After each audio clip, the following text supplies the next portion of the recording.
Let's sing a song full of hope. Hi friends, ఈరోజు మనం fruit కీర్ని ఎలా తయారు చేసుకోవాలో చూద్దాం.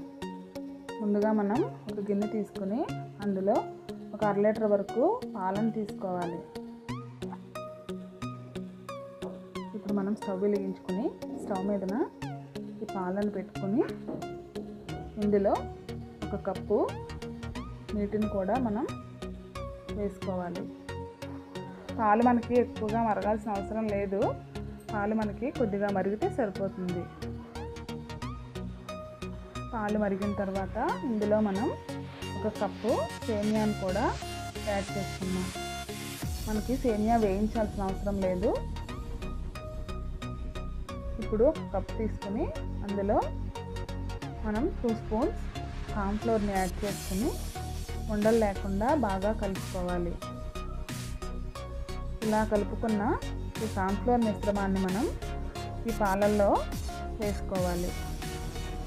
మనకి కావాలనుకుంటే ఇందులో కస్టర్డ్ పౌడర్ని కూడా మనం యాడ్ చేసుకోవచ్చు. ఒక 2 స్పూన్స్ వరకు కస్టర్డ్ పౌడర్ని మనం ఇలా వాటర్లో కలుపుకొని యాడ్ చేసుకోవచ్చు. ఇప్పుడు మనం ఇందులో పంచదారని యాడ్ చేసుకోవాలి. 1/2 లీటర్ పాలకి 1 కప్పు వరకు పంచదార పడుతుంది. మనకి ఎక్కువ తీపిగా కావాలనుకుంటే 1.5 కప్పు వరకు కూడా మనం పంచదారని యాడ్ చేసుకోవచ్చు. మనకి పంచదారని యాడ్ చేసుకున్న తర్వాత కొంచెం సేపు ఇలా కలుపుకున్న తర్వాత మనకి ఈ చిక్కదనం వచ్చిన తర్వాత స్టవ్ ఆఫ్ చేసుకోవాలి. ఇది చల్లారిన తర్వాత మనం ఇందులోకి ఫ్రూట్స్ని యాడ్ చేసుకున్నాం. నేనైతే ఇందులో యాపిల్, దానిమ్మ, అరటిపండు తీసుకున్నాను. మనకి కావాలనుకుంటే మనకి ఏ ఫ్రూట్స్ నచ్చితే ఆ ఫ్రూట్స్ని కూడా మనం యాడ్ చేసుకోవచ్చు. డ్రై ఫ్రూట్స్ని కూడా యాడ్ చేసుకుంటే ఇంకా టేస్టీగా ఉంటుంది.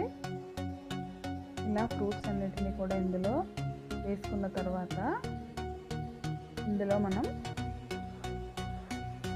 1/2 టేబుల్ స్పూన్ పైనాపిల్ ఎసెన్స్ని కూడా యాడ్ చేసుకోవాలి.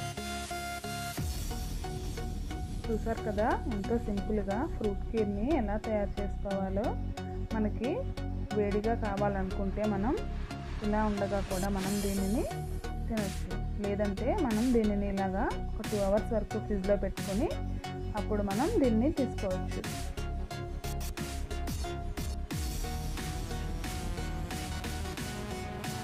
మనకి ఇంకా టేస్టీగా కావాలంటే దీన్ని మనం ఐస్ క్రీమ్ తోటి కూడా తీసుకోవచ్చు. ఇంకా చాలా టేస్టీగా ఉంటుంది. చూసారు కదా ఫ్రూట్ కీర్ని ఎలా తయారు చేసుకోవాలో. మీకు కనుక ఈ వీడియో నచ్చినట్లయితే లైక్ చేయండి, మీ ఫ్రెండ్స్ అండ్ ఫ్యామిలీ మెంబర్స్కి షేర్ చేయండి, సబ్స్క్రైబ్ చేయడం మర్చిపోకండి. Thank you.